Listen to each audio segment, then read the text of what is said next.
Bueno, muy bien. Si les parece, entonces ahora yo suspendería, daría por terminada la sesión privada, pasaríamos a la sesión pública y le daría la palabra al académico Nordenstall, que va a hacer la presentación de nuestro nuevo académico. Y le paso la computadora. Bien. Tengo el placer de presentarles al nuevo académico Ítalo D'Amico.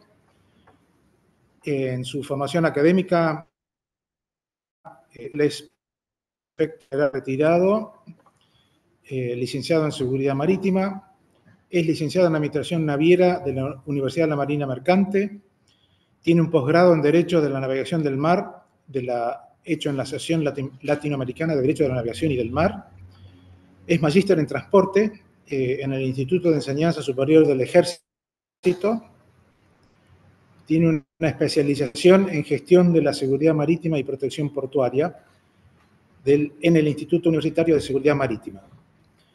Su experiencia profesional ha sido director de Policía de Seguridad de la Navegación, ahí es donde lo conocí yo, hace unos años.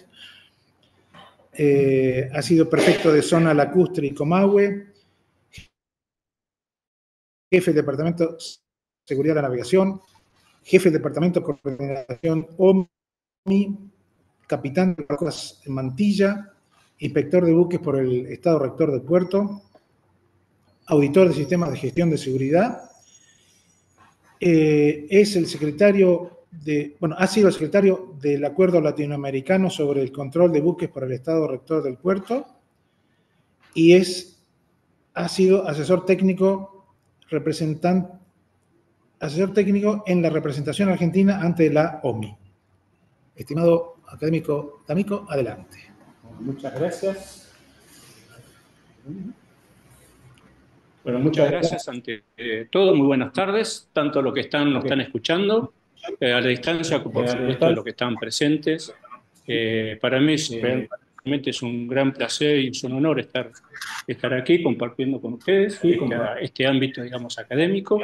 Agradecer, por supuesto, a las autoridades directivas de la academia por brindarme esta posibilidad de intercambiar opiniones, experiencias, que eso creo que sin ninguna duda enriquece el conocimiento y por supuesto lo que hace el objetivo, digamos, de la academia es muy importante porque realmente nuestro país necesita potenciar todo lo que hace nuestros verdaderos intereses argentinos en el mar.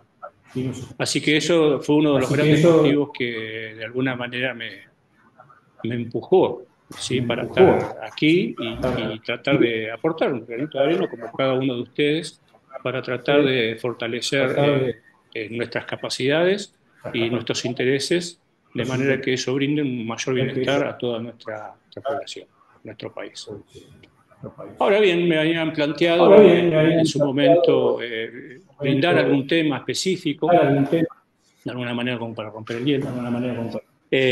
Obviamente que hay muchos temas dentro, digamos, del campo de interés, en lo que hace el océano, el mar, los puertos, marina mercante, muchos temas en los cuales se puede abundar, pero identifiqué uno que me parece muy interesante y vaya que si no será interesante que casualmente en el día de hoy, precisamente que se está desarrollando el 79 periodo de sesiones de la Asamblea General de Naciones Unidas, los líderes de la industria marítima y de la carga están haciendo un llamamiento a la acción global precisamente para tomar acciones directas en lo que hace a la descarbonización del transporte marítimo internacional.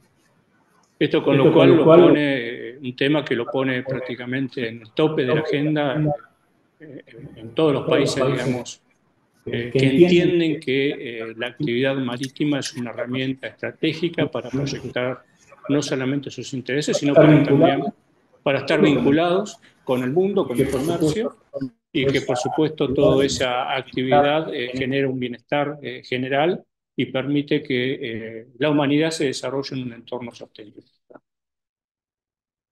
Yo tenía preparado que me gustaría compartir con ustedes una presentación, simplemente como para acompañar un poco las palabras, pero que no sea muy monótono. y simplemente quería expresarle que este es un tema no solamente que se está tratando, se está abordando, digamos, al máximo nivel, sino también en el órgano, digamos, competente en la materia, que es la Organización Marítima Internacional, que se va a reunir a fines de este mes. Se va a llevar a cabo el 82 periodo de sesiones del Comité de Protección del Medio Marino, donde se va a seguir ajustando lo que después vamos a ver que se llama la estrategia de la OMI para reducir las emisiones de gases de efecto invernadero procedentes del transporte marítimo internacional. A lo largo, digamos, nosotros sabemos que el transporte marítimo,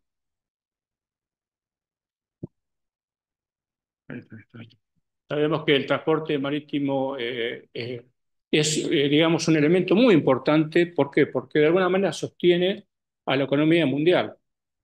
Sabemos que más prácticamente del 80% de lo que es el transporte de cargas en volumen se realiza a través del mar, utilizando, digamos, el modo marítimo.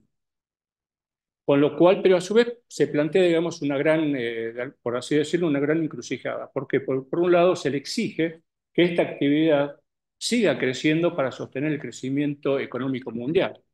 Pero por otro lado está en la encrucijada de que el transporte marítimo, como cualquier otro modo de transporte, genera emisiones a través, digamos, de su actividad.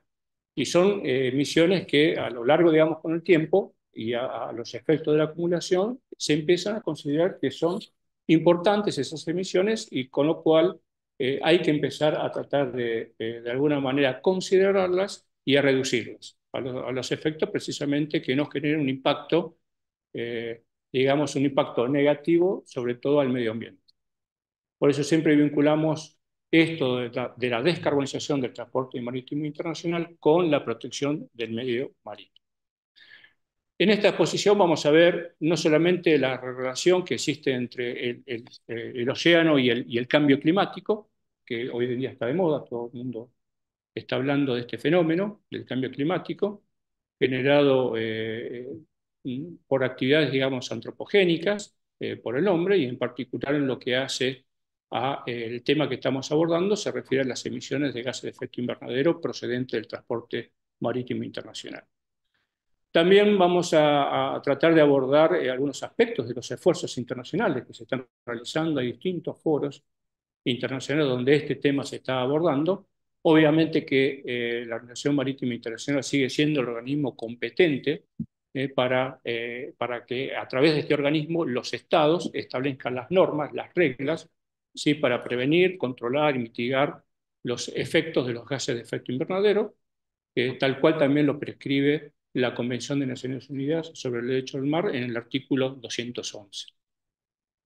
También vamos a tratar de abordar algunos aspectos ya muy técnicos, son muy complejos, pero vamos a hacer el intento de poder, de alguna manera, exponer cuáles son las reglas que deben cumplir los buques, precisamente para tratar de reducir esas emisiones, ¿sí?, y hacer, digamos, el transporte marítimo un transporte que sea, más allá de ser seguro, que sea también amigable con el medio ambiente y sostenible. También vamos a hablar de las grandes, digamos, estrategias a nivel mundial que se están implementando para, de alguna manera, gestionar este problema de las emisiones de gases de efecto invernadero, sobre todo que están en el ámbito de la Organización Marítima Internacional. Y por último, ¿cuáles son las opciones, ¿no?, que cuentan, digamos, al sector, la industria, para poder ir llevando adelante esta transición hacia emisiones netas nulas de emisiones de gases de efecto invernadero, que es, de alguna manera, el gran desafío que hoy se plantea la industria. Como sabemos, cuando hablamos, digamos, de todo lo que hace el impacto de los gases de efecto invernadero, nos tenemos que referir de alguna manera al cambio climático y su relación, ¿sí?, con los mares y los océanos. Sabemos que tenemos yo diría, una perla en cuanto a lo que es información relacionada con el océano, que surge de esa primera evaluación integrada que se hizo sobre todos los espacios oceánicos, que se hizo en el año 2017, donde arrojó una información realmente muy, muy importante para evaluar, sobre todo hacer un diagnóstico por un lado, evaluar los impactos y después establecer cuáles serían las medidas de mitigación y adaptación que son necesarias para que esta actividad, sobre todo lo que es el transporte marítimo internacional, sea sostenible en el tiempo. Ahí vemos, por ejemplo, que sabemos que el 70% prácticamente del planeta está cubierto por los océanos, de los cuales representa el 97% del total del agua, y esto equivale, según el informe, a alrededor de 1.300.000 kilómetros cúbicos, ¿sí? De agua. Representa toda esa masa de agua. Con lo cual, si tenemos en cuenta que la humanidad son alrededor de 7.700 millones de habitantes, el informe dice que cada persona contaría casi con 1/5 de un kilómetro cúbico digamos, de agua para satisfacer todas sus necesidades. Lo que es el oxígeno, el 50% del oxígeno que lo producen precisamente las aguas, y obviamente para abastecerse de las pues, cuestiones esenciales como puede ser la alimentación, la pesca y también otras actividades como puede ser la recreación, ¿no? Utilizar esos espacios. Con lo cual esto estamos viendo la importancia que revisten los mares y los océanos para mantener los equilibrios,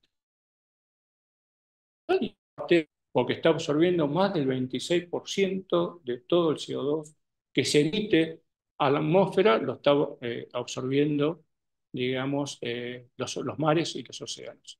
Y si a eso le sumamos que casi el 90% del exceso de calor también lo están absorbiendo el mar, todo esto nos da una pauta de, digamos, cómo esto está impactando de alguna manera en la conformación física de estas masas de agua. Y esto genera varios problemas. Ya hay varios informes, hay muchos informes. Tengan en cuenta que estos informes se realizan a través de organismos internacionales. ¿Por qué? Porque esto amerita una gran cantidad de información, una gran cantidad de especialidades que trabajan en forma mancomunada para lograr, de alguna manera, generar algún consenso y después plasmarlos en informes científicos, que eso después sirven para que los que toman las decisiones políticas tengan la información en base a la información científica, puedan tomar la mejor decisión posible. En este caso hay un grupo internacional, se llama el Grupo Intergubernamental de Expertos sobre Cambio Climático, por las siglas en inglés se conoce como IPCC, que fue creado en el año 1988 entre la Organización Meteorológica Mundial y el Programa de Naciones Unidas para el Medio Ambiente. Este es un grupo, digamos, de expertos que se reúne periódicamente y va a generar informes. El último informe es el sexto informe, que da 2021, que fue el que se dio a conocer, donde precisamente establece o genera en su informe una evaluación realmente alarmante sobre las condiciones de los mares y de los océanos. Fundamentalmente por el cambio climático, el calentamiento de las aguas superficiales. Punto número 1. Número 2, lo que hace a lo que es la acidificación de las aguas. Al absorber mayor cantidad de CO2, eso genera, digamos, una descomposición química de las aguas, con lo cual le baja lo que es el pH y hace que falte oxígeno. Incluso se ha comprobado que este fenómeno de la acidificación puede llegar hasta los 1.000 metros de profundidad en algunos casos. Con lo cual esto habla un poco de la gravedad del caso. Y el otro aspecto también muy preocupante es el incremento del nivel del mar. Esto lo están viendo sobre todo los pequeños estados insulares del Pacífico, que están realmente viviendo en carne propia este problema, porque obviamente que muchas porciones, encima que son islas, digamos, pequeñas, muchas, digamos, zonas costeras prácticamente las están perdiendo porque se está incrementando en forma alarmante el nivel, digamos, de las aguas. Entonces, todo este fenómeno combinado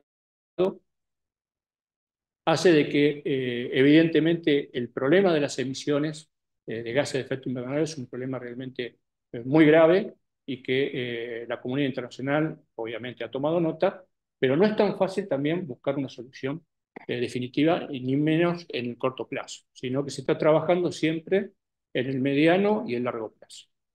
Vamos a ver que las emisiones, digamos, contaminantes, las emisiones que se emiten por actividades antropogénicas en la atmósfera pueden ser de dos tipos, contaminantes o las que generan los famosos gases de efecto invernadero.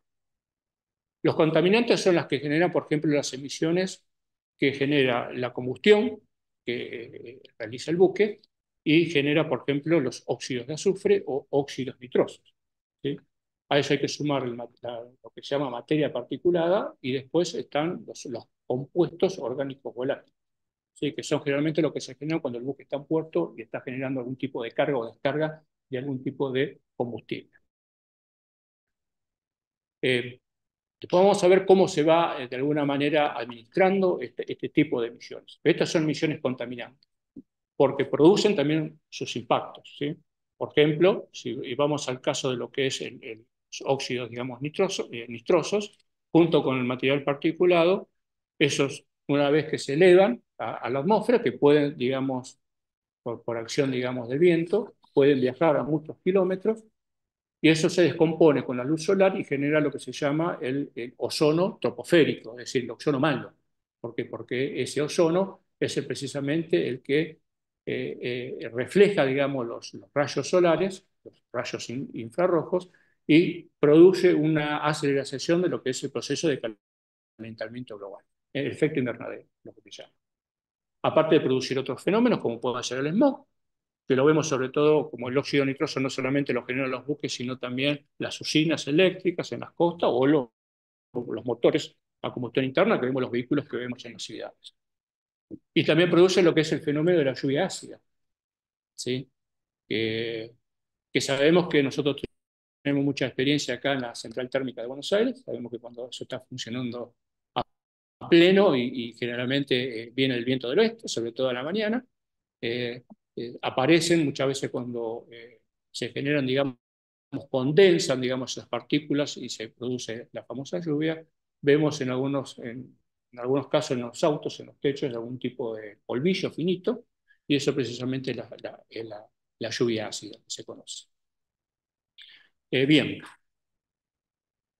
ahí vemos un poco lo que veníamos explicando y vemos la base de la fundamentación científica, donde advierte cómo se está calentando lo que es la superficie de las aguas. Vemos que en el año 2021 se ha incrementado un 0,6 grados centígrados. Estas son todas mediciones que hace el NOAA, que es una agencia del océano y la atmósfera de los Estados Unidos, donde hace un monitoreo permanente de las condiciones ambientales de los espacios de los océanos. También vemos cómo el nivel medio del mar también se ha elevado a través de imágenes satelitales que ha obtenido la NASA. Vemos que del año 93 hasta la fecha 2022 se ha incrementado en 10,47 milímetros, ¿sí? Perdón, 10,47 centímetros, ¿sí? El nivel del mar. Con lo cual, eso nos está dando una pata que algo está sucediendo, algo está pasando, y nosotros los vemos con algunos informes que está pasando, por ejemplo, en los polos. Ya prácticamente hay navegación en el Ártico. Hoy ya nos enteramos la semana pasada que ya Rusia ya está utilizando plenamente la ruta del Ártico. Vemos también que en nuestra zona, digamos, de interés, en la Antártida, vemos que hay desprendimientos, grandes desprendimientos de témpanos, con lo cual hay un proceso de calentamiento y un proceso que es a su vez que genera lo que se conoce como el aumento, digamos, del nivel de las aguas. También hay otros fenómenos que genera la combustión, digamos, de las máquinas internas, que es el carbono negro, que si bien no está contemplado como un gas de efecto invernadero, pero es un tema que también se está analizando, porque sobre todo cuando los buques navegan en los polos, generan lo que se llama el carbono negro. Ese carbono negro, esas partículas se depositan en el hielo, ¿sí? Y no les permite al hielo refractar, digamos, cuando hay luz solar, refractar, digamos, los rayos solares, y esas partículas que se adhieren a la superficie, digamos, del hielo, hace que absorba ese rayo, ese calor, y se produce precisamente el deshielo. ¿eh? Por eso hay una aceleración muy importante de hielo, sobre todo en el Ártico, donde hay mucha más navegación en el Ártico, obviamente, que en el sector antártico. Con respecto a los esfuerzos, digamos, internacionales, que obviamente son muchos, hay muchos, digamos, foros internacionales donde este tema de los gases de efecto invernadero se ha tratado. Ya venimos del año 1972, de la Convención de Naciones Unidas sobre el medio humano, del año 1972, en una reunión en Estocolmo, ya se empezó de alguna manera a conversar de la problemática que viene generando esta cuestión, digamos, de la contaminación, de la necesidad de preservar los recursos, de mejorar todo lo que son las medidas de mitigación y adaptación. Y es un tema que después de esta conferencia es muy importante porque derivó años después en lo que se llama el informe Brundtland, el famoso informe titulado Hacia un futuro común, donde de alguna manera consagraba el principio de desarrollo sostenible, que es muy importante porque todas las actividades de alguna manera estaba supeditada a mantener un equilibrio razonable entre la actividad del hombre y obviamente con la naturaleza, para no romper ese equilibrio. Otro aspecto importante es un convenio del año 1979 que se desarrolló en Ginebra sobre contaminación atmosférica transfronteriza a gran distancia. Ya los países de Europa, sobre todo los nórdicos, Noruega es un país que ha trabajado muchísimo con todo lo que son el control de las emisiones de gases de efecto invernadero. Ya había algunos estudios donde de alguna manera ya comprobaban que la contaminación que generaban los buques viajaban a grandes distancias y generaban repercusiones casi insondables. Eso los obligó de alguna manera en una reunión de la Comunidad Económica Europea, todo lo que es la comunidad sumado a los Estados Unidos, Australia y Canadá, decidieron suscribir este acuerdo para realmente empezar a realizar esfuerzos para empezar a controlar este tipo de emisiones. Después, por supuesto, está la Convención de las Naciones Unidas sobre el Derecho del Mar, que sabemos que hay un capítulo, la parte 12 de protección del medio marino, que específicamente se refiere a todas las salvaguardas y las medidas que tienen que adoptar los estados, precisamente para controlar, prevenir, controlar y preservar, digamos, el medio marino, precisamente de todas las fuentes de contaminación, ya sean terrestres o procedentes de los buques. Otro foro, digamos, internacional que es muy importante es la Convención Marco de Naciones Unidas sobre el Cambio Climático. Recordemos que esta conferencia Marco se creó en el ámbito de la Conferencia Mundial de la Tierra, que se desarrolló en Río de Janeiro, en Brasil, en el año 1992, donde se adoptaron 3 conferencias importantes. Aparte de esta, hubo otras 2 más que trataban sobre cuestiones ambientales. También, por supuesto, el Protocolo de Montreal de 1987, donde ahí ya estableció el Protocolo de Montreal el control, sobre todo, digamos, las sustancias que agotaban la capa de ozono. Esto es algo muy importante porque esto se empezó a tratar en el año 1980 con una expedición que hicieron los británicos en la Antártida y ahí detectaron el famoso agujero de la capa de ozono. En sus mediciones que realizaron empezaron a detectar este problema y eso los impulsó a seguir profundizando en esa investigación y que concluyó precisamente en la adopción de este importante protocolo de Montreal.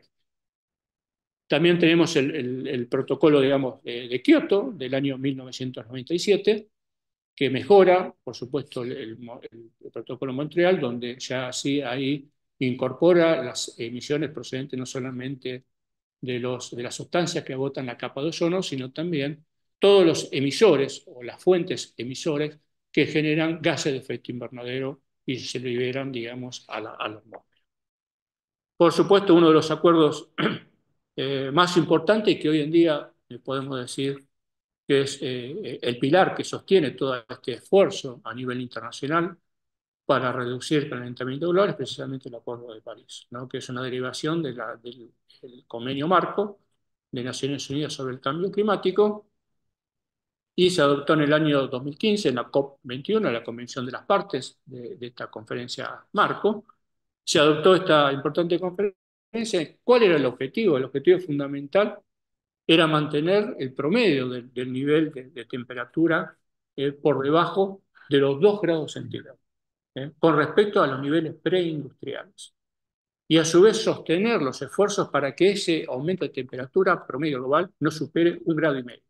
Eso, digamos, fue el objetivo fundamental de este Acuerdo de París.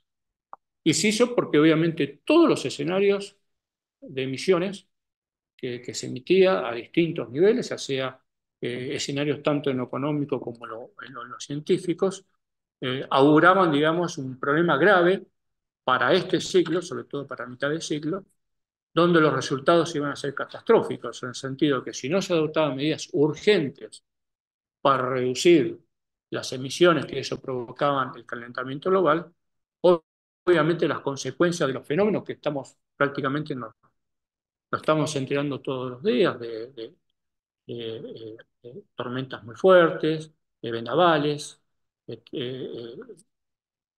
olas, digamos, gigantescas, que antes prácticamente nadie hablaba. Hoy en día vemos barcos que han sido averiados por hora, lo vemos aquí en nuestra área de interés, los barcos que visitan la Antártida, que han tenido graves problemas, sobre todo estos últimos años, que han tenido impacto de olas gigantes, que han alcanzado casi 40 pies de altura, que han impactado en los puentes, ¿sí? Que han causado incluso averías y los ha obligado a ingresar a puerto para hacer reparaciones. Incluso ha perdido vida gente a raíz del impacto precisamente de estas olas gigantes. Esto con lo cual son simplemente indicadores de una realidad que no se detiene y que obviamente urge a la comunidad internacional a adoptar estas medidas para reducir efectivamente las emisiones de gases de efecto invernadero. Por supuesto, después tenemos lo que es la famosa Agenda 2030 de Desarrollo Sostenible de Naciones Unidas, donde ahí hay algunos, hay 17 objetivos de desarrollo sostenible, de los cuales el objetivo 13 se refiere a la acción climática, es decir, insta, digamos, de alguna manera a los estados a adoptar acciones inmediatas precisamente para evitar lo que es el calentamiento global. Y un dato interesante y que sucedió este año es la opinión consultiva que ha emitido el Tribunal Internacional del Mar en respecto a considerar las emisiones de gases de efecto invernadero procedentes del buque como contaminación en el contexto de la Convención de Naciones Unidas sobre el Derecho del Mar. Con lo cual eso sin duda es un paradigma y que obviamente esto va a acelerar, por supuesto, todas las medidas que se están adoptando a nivel internacional para reducir estos efectos. Le pido disculpas si voy un poco rápido, pero la idea es tratar de cerrar un poco la presentación y por supuesto después quedamos abiertos para cualquier pregunta, consulta que podamos evacuar. Esto es simplemente en este slide se trata de alguna manera de presentar cómo impactan los diferentes modos de transporte en lo que hace el medio ambiente, ¿no? Y vemos claramente cómo siempre el transporte marítimo es, en el marco, digamos, con respecto a los otros modos de transporte, podemos decir que es no solamente el más seguro, sino también el más amigable, ¿sí? Desde el punto de vista ambiental. No obstante, eso genera su huella de carbono, por así decirlo, y que obviamente los números, después vamos a ver cómo viene la evaluación, digamos, de la proyección de las emisiones, que realmente son considerables y que, bueno, la comunidad internacional ha decidido empezar a tomar cartas en el asunto para comenzar a reducirlas. ¿A qué van a ver?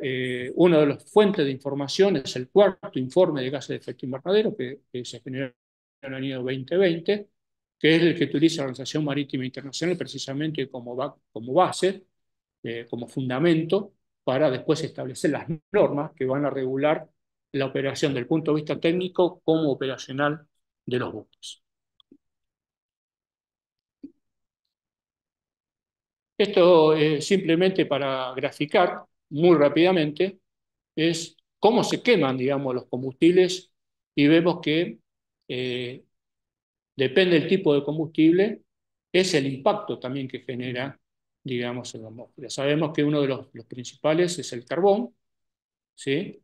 Que de alguna manera se está utilizando mucho a nivel mundial, y que eso obviamente es una fuente contaminante muy importante. Y también está, por supuesto, el fuel oil, los combustibles líquidos, ¿sí? Y después tenemos otra variante en mucho menor proporción, que es el gas natural licuado, que es hoy en día podemos decir que es el combustible de la transición, es decir, de la situación que estamos hoy utilizando netamente combustibles fósiles, que genera una cantidad considerable de emisiones con respecto a lo que es el gas natural licuado, que es mucho más amigable. Por supuesto, genera emisiones, pero es mucho más amigable y se considera como el combustible de la transición hasta el 2050. Y después tenemos los biocombustibles, que es lo que podemos decir está, no digo de moda, pero sí se está utilizando mucho, que también eso genera una gran discusión a nivel mundial, porque sabe que el biocombustible, uno de los insumos que requiere precisamente viene de la producción agrícola. Entonces, la gran disyuntiva está, ¿para qué utilizamos la producción agrícola? ¿Para alimentar a la gente o para generar combustible? Entonces, siempre para todo hay, digamos, se genera una gran discusión, pero bueno, siempre se trata de buscar, digamos, un equilibrio. Ahora sí, lo que interesante es que vamos a ver acá son las emisiones que genera el transporte marítimo internacional. De acuerdo a los estudios, el transporte marítimo genera de todo, digamos, la fuente de emisión, el 2,89%, me corrijo, de todas las emisiones totales.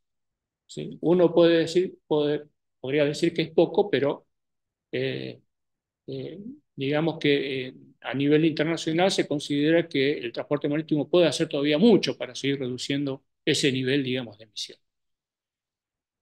Por supuesto, como yo le había planteado, está la disyuntiva. ¿Por qué? Porque si se reducen las emisiones, implica por ahí que se necesite menos buques para transportar el volumen de comercio que necesita la humanidad, para seguir desarrollándose. Pero bueno, aquí vemos que precisamente podemos decir que a pesar, digamos, de que vemos que la reacción, digamos, para implementar medidas para mitigar los efectos de gases de efecto invernadero es lenta, pero vemos que sus resultados de alguna manera están a la vista. Y están a la vista porque, por ejemplo, en función de este cuarto estudio de gases de efecto invernadero que ha generado la Organización Marítima Internacional, el transporte marítimo internacional ha generado 1.056 millones de toneladas de CO2. Fíjense que es una cifra, digamos, impresionante. Pero también lo tenemos que vincular también con la capacidad, es decir, ¿qué es lo que transporta el transporte marítimo internacional? Vemos que es muy importante también el nivel, digamos, de comercio. Y vemos que a partir del año 2008, que ahí vemos que hay un punto de inflexión, la línea celeste se refiere a las emisiones y la línea naranja se refiere al comercio marítimo expresado en toneladas transportadas, y vemos que hay un divorcio. ¿Qué significa? Que el crecimiento del comercio internacional se mantiene sostenido, en tanto que las emisiones de gases de efecto invernadero procedentes de los buques empieza de alguna manera a tener un cierto declive. Ahí vemos claramente en la gráfica. Creo que esto es determinante. Esto, vuelvo a repetir, está hecho en función de los estudios. Cada estudio se colecta la información y en función de esa información después se evalúan los distintos escenarios de emisiones para, en función de eso, adoptar las medidas. ¿Sí? Y vamos a ver qué medidas ha adoptado en particular, específicamente, la Organización Marítima Internacional. Y esto me pareció interesante ver esta gráfica, porque aquí vemos la composición de la flota mercante mundial, ¿sí? Expresado en tonelaje, en peso muerto, lo que es peso muerto. Para que tengan una idea, el tonelaje mundial de la flota es 2 millones, más de 2.200.000 toneladas, ¿sí? De peso muerto compone lo que es la flota mercante mundial. Aproximadamente eso representa más de 105.000 buques, de un arqueo bruto mayor a 100, que son los buques que se registran, que adquieren lo que se llama el número OMI para poder navegar, ¿sí? Y eso representa más de 105.000 buques, de los cuales vemos que Liberia tiene el tonelaje eh, eh, más importante, seguido por Panamá, Islas Marshall, Hong Kong, Singapur, China, Malta, Bahamas, Grecia, Japón, Reino Unido, Chipre, Indonesia y Portugal. ¿Sí? Esto es la bandera, no significa que los propietarios, ¿sí?, representan precisamente esa bandera, porque los mayores propietarios pueden ser los americanos, los griegos, que tengan la mayor proporción, digamos, de ese tonelaje de peso muerto. Pero es un dato interesante como para entender un poco, porque esto también deriva en las responsabilidades, ¿sí? Porque precisamente la mayor carga del esfuerzo para mitigar, obviamente, estos efectos va a recaer precisamente en las flotas mayores, ¿sí?, que son, digamos, los que inmediatamente tienen que adoptar estas medidas para que sus buques puedan seguir navegando, puedan seguir comerciando.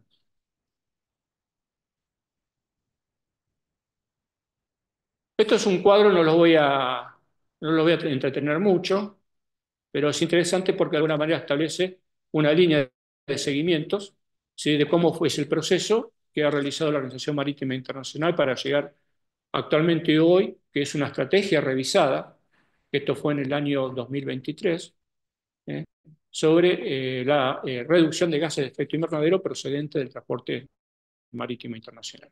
Vemos que uno de los grandes hitos es precisamente la adopción de un instrumento, que es el protocolo del año 1997 relativo al convenio internacional para prevenir la contaminación por los buques, que es el convenio MARPOL del año 1973, que fue modificado por un protocolo en el año 1978. Y este es otro protocolo. Para que tengan una idea general, el convenio MARPOL está constituido por el convenio en sí mismo y a su vez está conformado por 6 anexos, para darle, digamos, de alguna manera una impronta de la complejidad que es administrar un convenio de estas características. Tenemos el anexo 1, que es el convenio para prevenir la contaminación por hidrocarburos, el anexo 2, que son las reglas para prevenir la contaminación por sustancias nocivas transportadas líquidas a granel.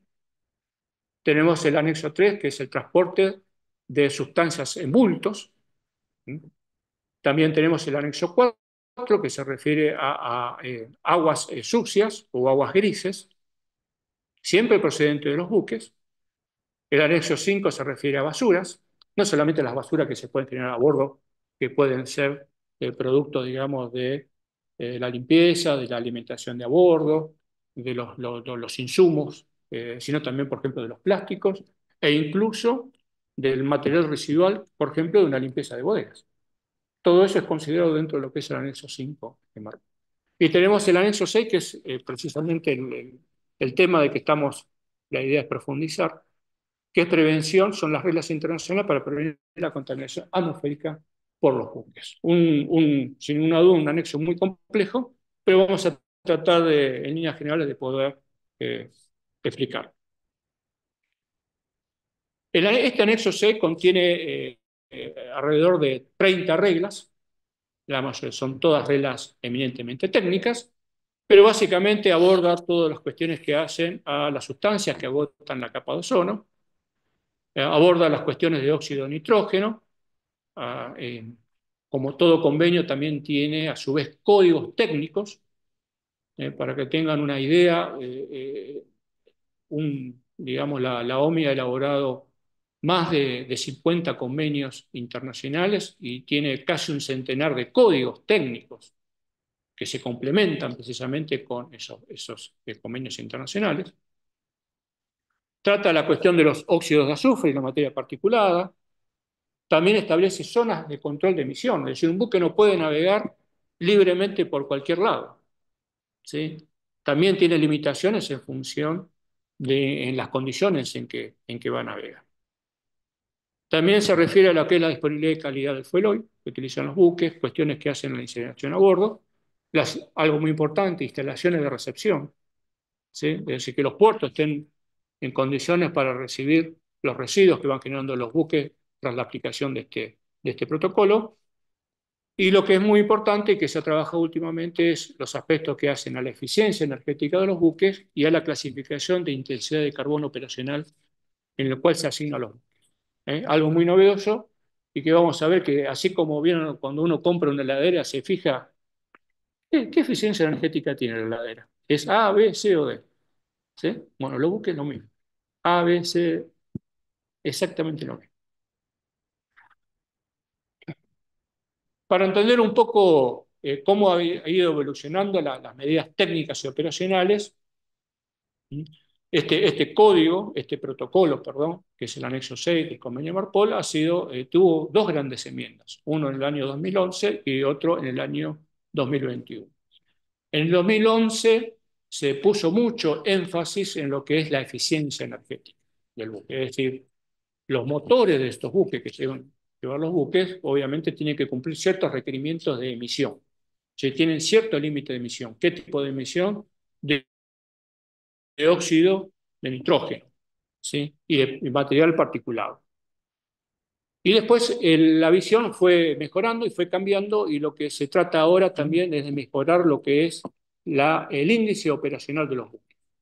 Es decir, no solamente ahora se tiene en cuenta lo que es la eficiencia energética, sino también cuán eficiente y cuán digamos, sustentable es un buque desde el punto de vista de la cantidad, digamos, de emisiones que libera al mar. Esto es algo muy importante porque en función de eso se han establecido las nuevas reglamentaciones. Y aquí tenemos básicamente cuáles son los ámbitos de aplicación y cuáles son las nuevas medidas estas de eficiencia energética y de intensidad operacional del carbono. Básicamente este protocolo se aplica a todos los buques de arqueo bruto igual o mayor a 400. ¿Sí? Arqueo bruto. Arqueo bruto es una medida adimensional. No es tonelaje, no es peso muerto, sino una medida que da una idea del tamaño del buque. También, obviamente, no se aplica, que esto también es algo importante, a aquellos buques que navegan dentro de la jurisdicción de un Estado y que no salen de esa jurisdicción, no comercian con otro Estado, sino hacen viajes internacionales. Navegan siempre dentro de la jurisdicción de un Estado. Entonces, estos quedan, de alguna manera, excluidos del cumplimiento de esta normativa. Y en cuanto a las reglas técnicas y operacionales, tenemos elementos muy importantes, como es el índice de eficiencia energética de proyecto de un buque. Esto es para los buques nuevos. Los buques, cuando se diseña, se hace un cálculo previo dentro de lo que es la ingeniería, y ese buque tiene que tener, digamos, lo que es un índice de eficiencia energética, es decir, si cumple o no con el límite que le impone la norma. Es decir, qué cantidad, por ejemplo, de óxido nitrógeno, de óxido de nitrógeno emite ese buque, ¿sí? Si está dentro o no de la norma. Si no está dentro de la norma, la ingeniería tendrá que hacer lo suyo precisamente para hacer más eficiente ese buque, ¿sí? Antes de proceder a construirlo. Esto es un tema muy importante porque esto genera un trabajo muy importante en los estudios, digamos, de ingeniería naval y trabajo de los astilleros, ¿sí? Por eso se da mucho, y esto es muy importante, hay mucho acá de innovación, mucho de lo que es la innovación técnica, la investigación, desarrollo e innovación técnica. Porque después vamos a tener otro índice, que es el índice de eficiencia energética de los buques, pero existente. ¿Qué hacemos con los buques que ya están construidos? Y lo tenemos que adaptar a la norma, ¿sí? Bueno, ese buque obviamente tiene que pasar también una especie, digamos, de inspección, donde se harán los cálculos, ¿sí? Donde va a determinar un índice, se utiliza una tabla, de manera para llevar, digamos, a lo que es el índice de eficiencia energética prescripto que está establecido en la reglamentación, y si ese índice, digamos, está de acuerdo a lo que establece la regla, ese barco va a poder seguir navegando. Ahora, si está desfasado con respecto a lo que establece la regla, ahora ese barco va a tener que ir a astillero y va a tener que hacer algunas modificaciones para que la ingeniería determine técnicamente cuáles serían las mejores medidas para que ese buque pueda ajustarse a este nuevo índice de eficiencia energética. Y también desde el punto de vista operacional, los buques tienen que llevar un plan de gestión de eficiencia energética. Eso es un plan donde el buque, en función, digamos, de la ruta que va a navegar, la carga que va a transportar, las condiciones de viaje, etcétera, etcétera, eso va a generar lo que se llama un coeficiente, lo que es la emisión de intensidad de carbono. Va a generar, digamos, emisiones por ese trabajo de transporte que va a realizar. Y todo eso se tiene que documentar precisamente en este plan de eficiencia energética del buque.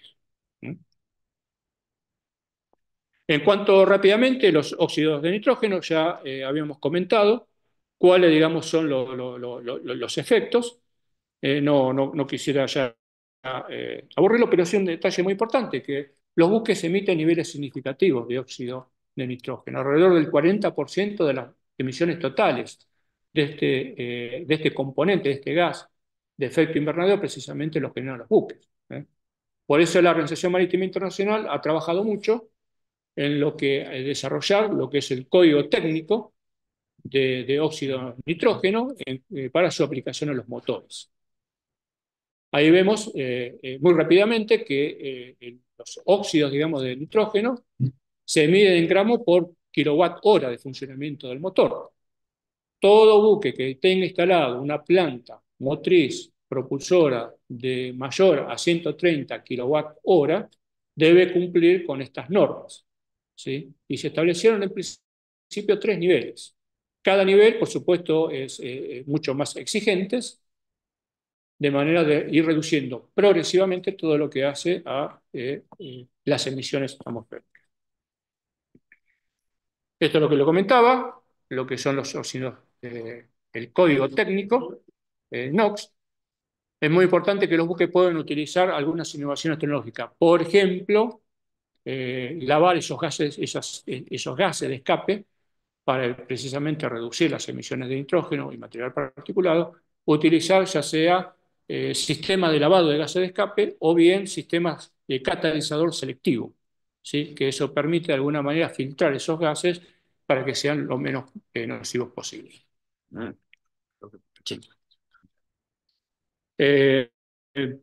Bueno, básicamente, con respecto a las medidas de reducción de los contenidos de azufre, el combustible que utilizan los buques, por supuesto, también han generado, digamos, un impacto importante en cuanto al contenido de azufre.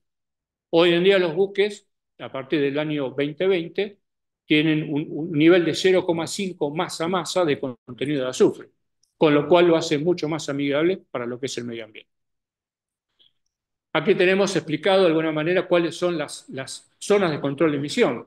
¿Qué significa? Que los buques en estas zonas, que están en el Mar del Norte, en el Báltico, en las costas este y oeste de Estados Unidos, incluso Canadá, ¿sí? Tienen que utilizar ya sea motores que tengan el nivel, digamos, 3, que es el máximo nivel de máxima eficiencia y que emiten menos óxido de nitrógeno, y también en cuanto a la calidad del combustible, que tienen que llevar en la zona de control de emisión. Por ejemplo, el combustible que utilizan, el fuel oil, la composición de masa, el porcentaje de masa es 0,1%, o sea, es muy, pero muy reducido.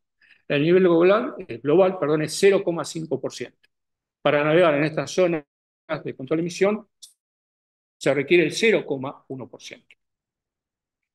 Esto es básicamente lo que le había explicado, lo que son las medidas técnicas de lo que es el índice de eficiencia energética prescripto o de proyecto, el índice de eficiencia energética existente y lo que son los indicadores o el nuevo, digamos, índice de intensidad de carbono. Y como le había dicho, los buques hoy en día se clasifican en función de su eficiencia energética, en una eficiencia, digamos, muy superior, moderada, inferior y muy inferior. Aquellos que están clasificados con inferior o muy inferior deben implementar a través de este plan de eficiencia energética del buque medidas para ir mejorando esa eficiencia energética. Obviamente que esto tiene toda una repercusión importante en lo que es la relación entre el propietario y el fletador, ¿no? Porque esto también tiene un impacto directo en lo que son los fletes. Estas son las distintas innovaciones que se están generando para ir reduciendo el impacto de la generación de los gases de efecto invernadero, que son, desde el punto de vista técnicas, operacionales. Hoy en día todo el mundo escucha hablar que los buques han reducido su velocidad, ¿sí? Precisamente ¿para qué? Para emitir menos gases de efecto invernadero, ¿sí? También hay muchas, digamos, innovaciones en cuanto al diseño del casco, en cuanto a las hélices, en cuanto a la utilización ahora de los combustibles, sobre todo los combustibles alternativos. Esto básicamente, rápidamente, vemos lo que es la estrategia de la OMI para reducir los gases de efecto invernadero. La línea azul sería la cantidad de emisiones en el caso de que no se realice nada, sin se toma ninguna acción, y vemos cómo las emisiones van a seguir creciendo. La línea roja vemos la estrategia de la OMI adoptada en el año 2018, donde se pensaba llegar al 2050 reduciendo un 50% de las emisiones con respecto al 2008. Y después vemos la línea verde, la última estrategia de la OMI adoptada en el año 2023, recientemente, donde ya estamos hablando de emisiones netas nulas de CO2. Cuando hablamos nulas no es que el buque va a emitir cero, significa que se van a anular lo que son las emisiones generadas por la actividad antropogénica, ¿sí? Se van a anular precisamente con otro método antropogénico de captura de ese CO2. Se van a equilibrar las emisiones, ¿sí? Por eso vamos a ver ahora que con las nuevas tecnologías que se están utilizando, precisamente los buques ya tienen sistema de captura de CO2. ¿Sí? Esto básicamente es simplemente una línea de tiempo donde están todas las medidas que se han ido adoptando cronológicamente y cómo ha ido mejorando la eficiencia energética de los buques y si de alguna manera se están haciendo mucho más amigables con el medio ambiente. También se están tomando medidas en otros foros, como son los corredores verdes. Esto es algo muy importante porque de alguna manera plantea cómo va a ser de alguna manera el comercio marítimo internacional en el futuro, ¿sí? Donde se ponen de acuerdo los estados, se ponen de acuerdo la industria para establecer líneas verdes donde se le asegure al buque, por supuesto, por empezar, combustibles alternativos, donde haya infraestructura adecuada, donde el buque pueda llegar a puerto, pueda enchufarse y pueda dejar apagar su motor y dejar de emitir, por ejemplo, ¿sí? Y toda una serie de medidas técnicas y operacionales que se exigen que implementen los buques precisamente para reducir al mínimo posible las emisiones. Algo muy interesante. Y esto sí es importante porque es lo que se va a discutir ahora, a partir de ahora en la OMI, ya a fin de este mes, se va a discutir un nuevo capítulo, quinto en este anexo 6 del Convenio Marpol, que va a incorporar dos elementos muy importantes. Un elemento técnico que se va a hacer una evaluación una norma basada en objetivos sobre los combustibles marinos que se van a utilizar en el futuro precisamente para reducir al mínimo las emisiones de gases de efecto invernadero. Esto es algo muy importante porque nosotros escuchamos hablar de muchos combustibles alternativos, pero hoy en día todavía estamos, digamos, a una distancia importante de poder implementarlos. Y otro que es muy importante y va a generar muchísima discusión, que va a ser un elemento económico. ¿Qué significa? ¿Qué significa? Que se van a empezar a implementar medidas económicas. Cada buque va a tener su huella de carbono y si ese buque es eficiente va a tener crédito de carbono y si no es eficiente, precisamente va a tener que pagar, seguramente para poder, si es que quiere seguir comerciando. Significa que el flete va a ser mucho más caro, va a tener un impacto directo, ¿sí? Y esto es muy importante porque ya hay medidas unilaterales, como todo, ya en la Unión Europea, ya hay un sistema que de alguna manera hace un registro y un cómputo de las emisiones de los buques, de aquellos buques que navegan, que son de bandera de la Unión Europea y que a su vez, por supuesto, operan en puertos de la Unión Europea, y a su vez ya hay un régimen de sistema de emisiones, un mercado de emisiones, precisamente donde a partir de ahora el buque que emite precisamente, o sea, es algo que realmente va a modificar la forma de pensar incluso el negocio naviero. Y aquí vemos obviamente las distintas opciones que se están manejando.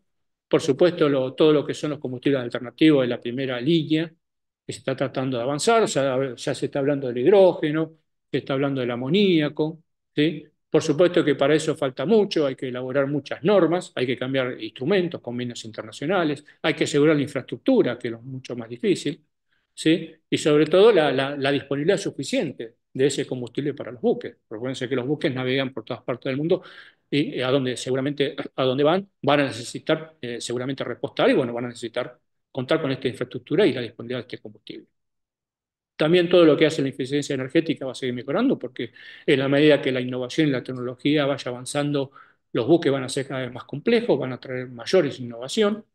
Todo lo que hace la digitalización, ¿sí? Toda la información, todo lo que ayuda a mejorar el rendimiento operativo del buque, ya sea cuánto consume, cuál es la ruta más óptima, cuáles son mejorar lo que son los pronósticos para precisamente evitar el mal tiempo, para no gastar más combustible, en fin, todo eso ahí detrás de todo es una ingeniería muy importante. Todo lo que se hace en la velocidad, reducir la velocidad, que lo habíamos hablado, y lo último que se está hablando hoy en día es la captura de CO2 incluso a bordo, ¿sí? Donde los buques van a disponer de tanques adecuados para poder capturar el CO2 en exceso que generan las emisiones y poder descargarlo en una instalación de recepción en puerto. ¿Sí? Todo ese es el... Por supuesto que esto no se agota acá, es realmente un tema muy extenso, pero sí es muy importante lo que estamos escuchando, incluso de palabras de líderes del mundo, y esto lo comentó precisamente el secretario general de Naciones Unidas en el foro de las Islas del Pacífico en este año, donde el aumento del nivel del mar es una crisis creada enteramente por la humanidad, se está refiriendo a todas las emisiones antropogénicas, y el mundo debe actuar y responder ante este llamado de socorro antes de que sea demasiado tarde. Esto lo que nos está indicando es de que todos los informes de la comunidad científica, y esto es muy importante porque todo lo que se está avanzando se hace en función precisamente con el apoyo o el background que aporta, digamos, el mundo científico donde, vuelvo a reiterar, y esto también es importante, no es un científico o dos científicos, es una comunidad de científicos que tiene que manejar muchas variables, muchos datos, muchos parámetros, y esto es un llamado de atención de que eh, hay que actuar. Y también es una reflexión también para nosotros, ¿no? Donde nosotros tenemos inconmensurables espacios marítimos de gran valor ecológico, eh, del cual también esto va a tener su impacto, y por supuesto creo que hay mucho para poder hacer en nuestro país para de alguna manera empezar a gestionar estos temas que son complejos porque abarca toda la industria y obviamente al gobierno y que de alguna manera tiene que estar en las políticas, ¿no? Muchas veces cuando uno hablaba de las pautas oceánicas, precisamente uno de los temas, sin una duda que va a estar presente en la agenda, ahora más, va a ser precisamente este tema. ¿Cómo hacemos precisamente para que esta actividad siga siendo sostenible y siga contribuyendo a lo que es el crecimiento económico del mundo? Así que bueno, no los quiero aburrir más, pero bueno, un poquito, tratamos de resumirlo, son muchas cosas, pero bueno, la idea era un poquito, más que nada era sensibilizar este tema, ponerlo de alguna manera sobre la mesa, que obviamente esto va a meditar muchísima discusión y debate, ¿no? Hacia el futuro.